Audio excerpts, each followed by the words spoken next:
Assalamualaikum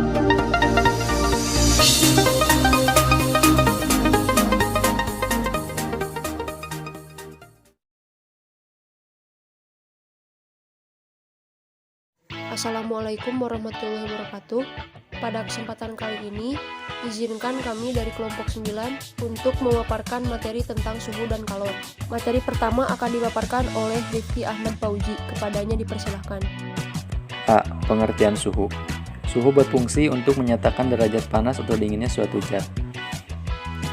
Perubahan suhu pada suatu benda dapat mengakibatkan perubahan besaran lain pada benda itu, misalnya volume, tekanan, dan daya hantar listriknya.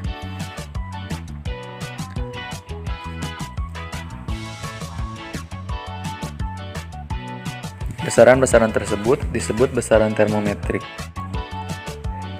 Sifat termometrik berupa perubahan volume zat digunakan dalam termometer raksa dan termometer alkohol, serta termometer bimetal. Prinsip dasar pembuatan termometer tersebut adalah disebut virometer. Virometer dapat digunakan untuk mengukur suhu sangat tinggi dari kejauhan tanpa perlu menyentuh benda yang diukur suhunya. Cara kerja termometer. Termometer bekerja berdasarkan perubahan sifat pada zat termometrik yang digunakan dalam termometer terhadap perubahan suhu.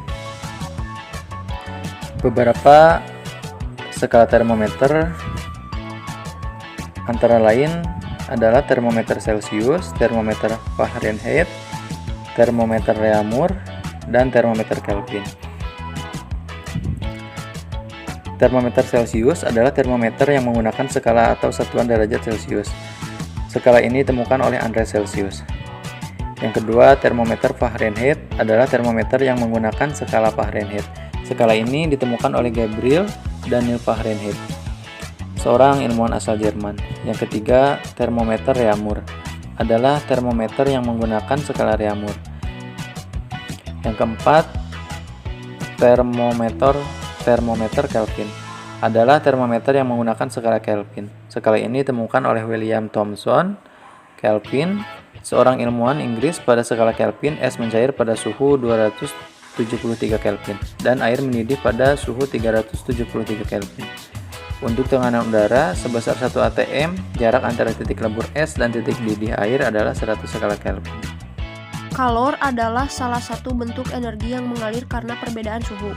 Kalor memiliki dimensi sama dengan dimensi energi secara umum. Dengan menggunakan satuan internasional yang disebut dengan joule, kalor merupakan besaran turunan. Suhu dan kalor merupakan sesuatu yang berbeda. Suhu adalah nilai yang terukur pada termometer, sedangkan kalor adalah energi yang mengalir dari suatu benda ke benda yang lainnya. Menurut Joseph Black, seorang ilmuwan Inggris menemukan fakta bahwa banyak kalor yang dilepas zat yang suhunya lebih tinggi sama dengan banyaknya kalor yang diterima oleh benda yang bersuhu lebih rendah. Besar kalor diperlukan untuk mengubah wujud benda sebanding dengan massa benda, dan dinilai karakteristik benda itu yang diwakili suatu besaran yang disebut dengan kalor laten. Ada dua macam kalor laten. Yang pertama kalor lebur, yang kedua kalor uap. Perpindahan kalor secara konduksi. Konduksi adalah perpindahan kalor yang terjadi pada medium padat. Dalam perpindahan ini yang berpindah hanyalah kalor dan mediumnya tidak ikut berpindah. Contoh perpindahan panas secara konduksi yang pertama yaitu ujung logam akan terasa panas jika yang lain dipanaskan. Misalkan saat kita mengaduk adonan gula menggunakan sendok dan air panas dituangkan, atau kopi dengan menggunakan sendok logam. Adapun perpindahan kalor secara konveksi. Konveksi merupakan perpindahan kalor yang terjadi pada medium cair dan gas. Perpindahan kalor ini disertai dengan perpindahan medium. Jadi yang bergerak tidak hanya kalor, tetapi juga medium penghambatnya.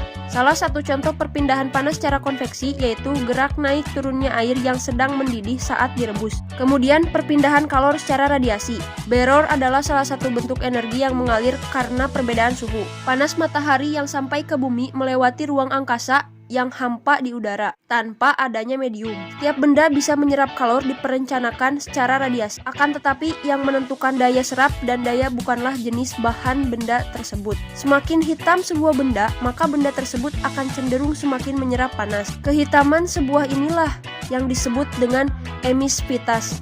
bahkan disimbolkan dengan E. Contoh perpindahan kalor secara radiasi, yang pertama, panas matahari sampai ke bumi meski melewati ruang hampa. Yang kedua, menjemur pakaian memanfaatkan perpindahan panas secara radiasi. Dan yang ketiga, meneteskan telur ayam atau bebek dengan lampu. Mungkin cukup sekian dari kelompok kami. Mohon maaf bila banyak kekurangan dan kesalahan. Terima kasih atas perhatiannya. Wassalamualaikum warahmatullahi wabarakatuh.